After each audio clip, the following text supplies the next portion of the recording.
Good. 'Tis impossible to be sure of anything but death and taxes. So goes the saying from Christopher Bullock and his comedy The Cobbler of Preston, all the way back in 1716. A perfectly valid analysis on the certainties of life. But to start us off today, I want to pitch a slightly different phrase to you. 'Tis impossible to be sure of anything but death, taxes, and languages. In January 2020, Ethnologue, the closest thing that exists to a directory of languages, estimated that there were 7,117 living languages. Many more will have already died. Every culture has at least one language or it wouldn't be able to perpetuate. And all of this isn't even getting into dialects or the murky area between languages where you can start classifying families.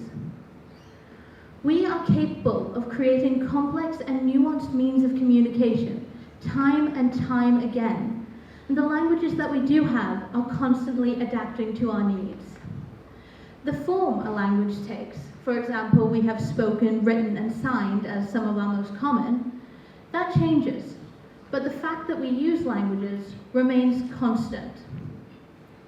I've found that people tend to underestimate how much power language has to shape how we view the world and the people around us. So to start us off, who here speaks a language other than English?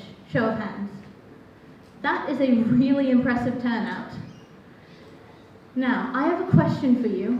Have you ever found that a bias set in one language and the surrounding culture can sometimes transfer over to your other language? I'll give you an example. My family is Welsh. That's the country with the dragon on the flag, in case you need a reminder. That's the Welsh flag, and that's me in my Welsh national outfit. In Welsh, words can mutate based on the specific gender of what you're talking about. The words for dragon, for example, are draig and thraig. That is male and female, respectively. And now, I'm going to let you in on a little secret that you probably won't know unless you speak Welsh. The red dragon, the one on the flag, is actually a woman. That's actually not a secret. You can find it online, but it's your free fun fact for parties. Nice. So, my mother once told me a story, and in it, her co-worker was trying to tell a joke about the red dragon. This was in Welsh, of course, and the problem happened when he was misusing the male version of the word. My mother corrected him, and he was adamant that a dragon could not be a woman. What was happening there was his first language was English, and in English and our surrounding culture, we are more primed to accept dragons as male. We are more likely to default to using, for example, he, him pronouns when referring to dragons. In other words, his first language brought a bias into his second that affected his ability to tell a joke. Related to the misuse of language, I now want to bring up a famous psychology experiment. You may have heard of it. It's the Loftus and Palmer experiment of 1974. Now, if you haven't heard of it, don't worry, we're going to do a quick rundown. But basically, there have been changes made to judicial interrogation because of this experiment to help make eyewitness testimony more reliable. And what it did was it examined language use. And I'm going to try and explain it using balloons, which is why I brought these up with me.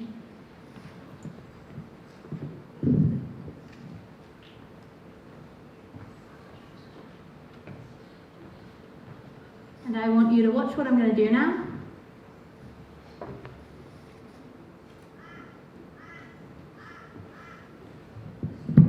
That's it. Not much spectacle, but it is important, I promise. Now, I want to know how fast those balloons were just moving, but I'm going to ask different groups in here slightly different questions. So I'll make our groups first. We'll say group 1 from about here to there, group 2 to here, and the rest of you are group 3. Then over on this side, we'll split you down the middle, group 4 and group 5. I'm not expecting any actual answers, don't worry, no need to panic. But group 1, about how fast were those balloons moving when they hit each other? Group 2, how fast were they moving when they smashed into each other?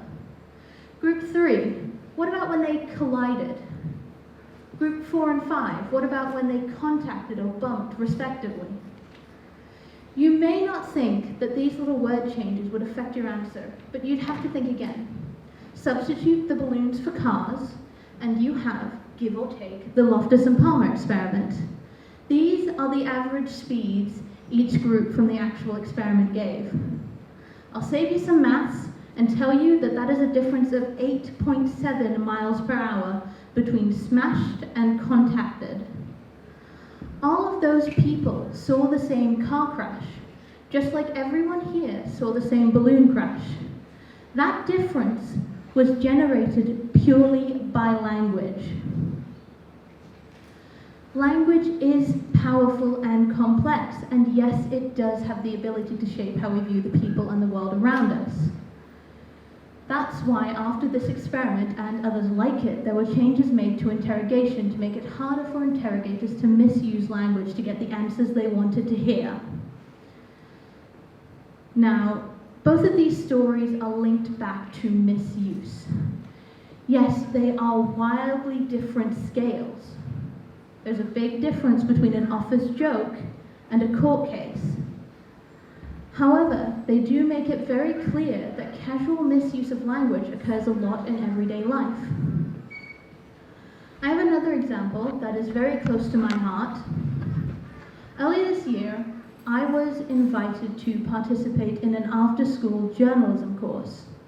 We had to write one article by the end of it, and I chose to write about one little thing that had been annoying me: gendered permission forms. Now, these forms, well, not all permission forms are gendered, I will clarify that, straight out of the gate. These forms were using phrases like my son/daughter or he/she, where my child or they would be a perfectly sufficient replacement. And this was one of these little language misuses that affected me personally, because a lot of my friends are LGBT+, and I myself identify on the non-binary spectrum. I interviewed some people from this school's gender and sexuality support group for my article. And the conclusive statement from all of them was that they really hated these little misuses.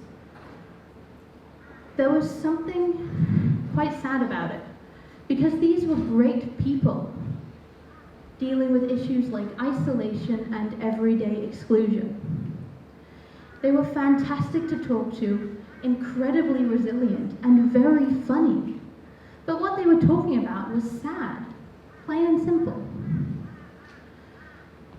And the worst thing is that for people like them and for people like me, these forms can accidentally foster exclusion from the wider community.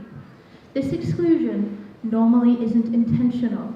Never assume malice when ignorance would be a sufficient explanation.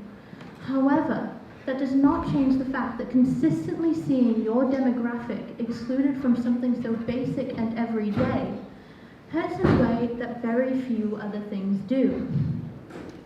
And there are consequences beyond non-binary students.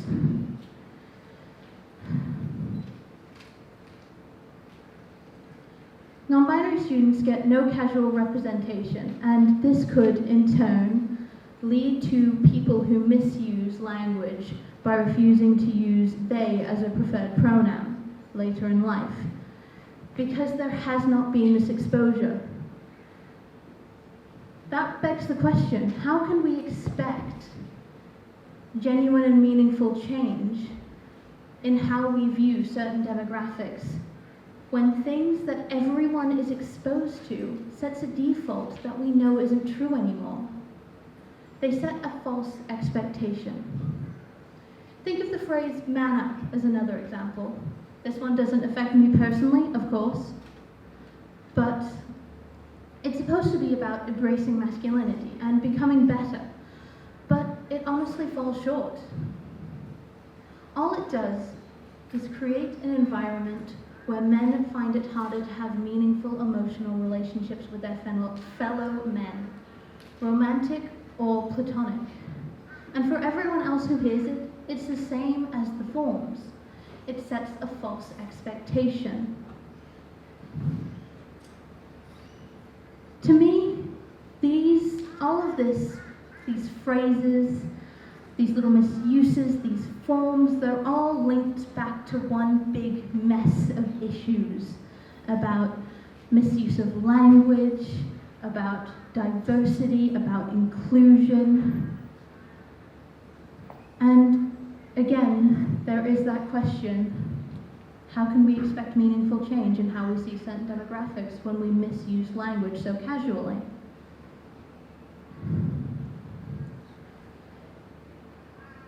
Now, I don't expect magical change overnight.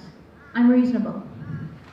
But step by step, with enough people working at it, there can be very real change. So, my challenge for you is that after today, you take the time to pause and to think. What words are you using that are carrying biases? What words are changing the speed of the car crash? Or if it helps you, the balloon crash? What words are including or excluding others? And what words can you change to positively affect the people around you? Thank you for your time.